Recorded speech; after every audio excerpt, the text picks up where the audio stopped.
My stepmother sold my father's house the day I graduated medical school. "Sorry, sweetie, but I need the money more than you need memories," she said, counting cash at our kitchen table. I watched Victoria Chen, the woman who'd married my dying father 2 years earlier, pocket $300,000 that should have been mine. She didn't know I'd been recording everything. She didn't know I'd been planning my revenge since Dad's funeral. And she definitely didn't know that I just inherited something worth 10 times more than that house. My name is Marcus Rivera, and I'm 26 years old. For the past 4 years, I've watched Victoria slowly strip away everything my father built. She started small, selling his antique watch collection, pawning his golf clubs, liquidating his investment portfolio. Dad was too sick with cancer to notice, and I was too busy with medical school to stop her. But I was always watching, always documenting. Every forged signature, every unauthorized withdrawal, every lie she told about medical expenses while buying designer handbags. The house sale was her biggest mistake. Dad had specifically told me the family home in Riverside would be mine after he passed. We'd walk through it together during his final months, him pointing out repairs needed, me promising to restore it to its former glory. But when the lawyer read the will, Victoria's name was on the deed. She claimed Dad changed his mind in his final days. The signature looked off to me, but I had no proof. Until now. What Victoria didn't know was that my father had been much wealthier than she realized. While she was busy liquidating his obvious assets, she'd overlooked his most valuable possession, a small biotech company he'd founded 20 years ago. MedTech Solutions had been struggling when Dad got sick, nearly worthless on paper. That's why it wasn't mentioned in the will. It seemed like a liability. But 6 months ago, they'd developed a breakthrough drug treatment that was now worth millions. I'd been quietly working with Dad's original business partner, Dr. Sarah Kim, to turn the company around. She'd reached out to me after Dad's death, explaining that his 51% stake was technically mine as his sole biological heir. The company had been incorporated before Dad married Victoria, and stepchildren had no claim to premarital business assets. Victoria had been so focused on the liquid assets that she had never bothered to investigate the worthless biotech company. The morning Victoria sold the house, I was sitting in Dr. Kim's office signing papers that would make me a millionaire. "Your father would be proud," Sarah said, sliding the contracts across her desk. "He always said this research would change lives someday." I signed my name with the same pen Dad had used to start the company. The irony wasn't lost on me. Victoria was celebrating her $300,000 windfall while I was becoming the majority owner of a company worth $30 million. I decided to let Victoria enjoy her victory for exactly 1 week. She'd moved out of Dad's house immediately after the sale, buying a flashy condo downtown with cash. She was posting photos on social media, showing off her new furniture and expensive art. "Living my best life," she captioned a picture of herself sipping champagne on her balcony. Her friends were commenting with congratulations and heart emojis. They had no idea what was coming. Victoria had always been careless with paperwork. During Dad's illness, she'd forged his signature on dozens of documents, thinking no one would notice. I'd photographed them all, building a comprehensive file of her fraud. Bank statements, insurance claims, even the deed transfer for the house, all bearing signatures that didn't match Dad's actual handwriting. I hired a forensic handwriting analyst who confirmed what I already knew. Victoria had been systematically stealing from my father for 2 years. On Tuesday morning, exactly 1 week after the house sale, I called Victoria.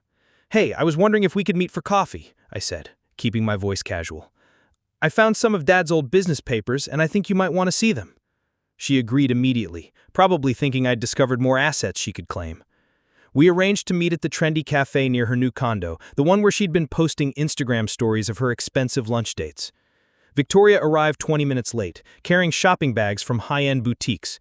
She'd clearly been spending her house money freely. "Marcus, honey, you look tired. Medical residency is so demanding, isn't it?" She sat down, ordering the most expensive item on the menu without looking at prices. "Now, what papers did you find? Please tell me it's something valuable." Her eyes lit up with greed. I pulled out a manila envelope and placed it on the table between us. "Actually, it's about MedTech Solutions," I said, watching her face carefully. "Dad's old biotech company." Victoria waved dismissively. "Oh, that worthless thing. I looked into it when he died. It's basically bankrupt, right? Not worth the paperwork to dissolve it." She was already losing interest, reaching for her phone to check her social media. Why would I care about a failed business? Because it's not failed anymore, I said quietly. In fact, it's worth about $30 million now. Victoria's phone clattered to the table. Her face went pale, then flushed red. "What'd you say?" she whispered. I opened the envelope and pulled out the contract I'd signed with Dr. Kim. I owned 51% of the company. As Dad's biological heir, I inherited his stake. The company just got FDA approval for a revolutionary cancer treatment. We're going public next month. Victoria's hands shook as she reached for the papers. But that's impossible. I would have known. I handled all of your father's finances. I smiled coldly. You handled the finances you knew about. Dad was smarter than you gave him credit for. He kept his most valuable assets separate from the accounts you had access to. Her eyes darted across the contract, seeing her dreams of easy money evaporating. There has to be a mistake. I'm his widow. I have rights. Actually, you don't, I said, pulling out another set of documents. Premarital business assets don't transfer to surviving spouses in California, especially when those spouses have been committing fraud. Victoria's face went white. What do you mean, fraud?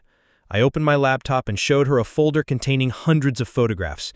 Bank statements, insurance claims, even the deed transfer for the house, all bearing signatures that didn't match Dad's actual handwriting. I hired a forensic handwriting analyst who confirmed what I already knew. Victoria had been systematically stealing from my father for 2 years. Victoria stood up so quickly she knocked over her chair. "You can't prove anything," she said, but her voice was shaking. "Those signatures are legitimate. Your father was very sick. His handwriting changed." I pulled out the forensic analysis report. "Actually, I can prove it. I hired an expert. Every signature you forged has been analyzed and documented. The evidence is overwhelming." Her expensive handbag fell to the floor, spilling its contents. "You're bluffing. You're just angry about the house." "I'm not bluffing," I said calmly. "And I'm not angry about the house anymore. You see, Victoria, you sold Dad's house for $300,000, but you forged his signature to do it. That's real estate fraud, which is a felony in California. You're looking at 5 to 7 years in prison." I gathered my papers slowly, letting the weight of her situation sink in. "Plus, you'll have to pay restitution for everything you stole from me, with interest." Victoria collapsed back into her chair, the fight draining out of her. "What do you want? You want me to give you the money from the house? I'll give it back. I'll give you all of it." I shook my head. "I don't want your money, Victoria. I want justice. Tomorrow morning, I'm filing a police report.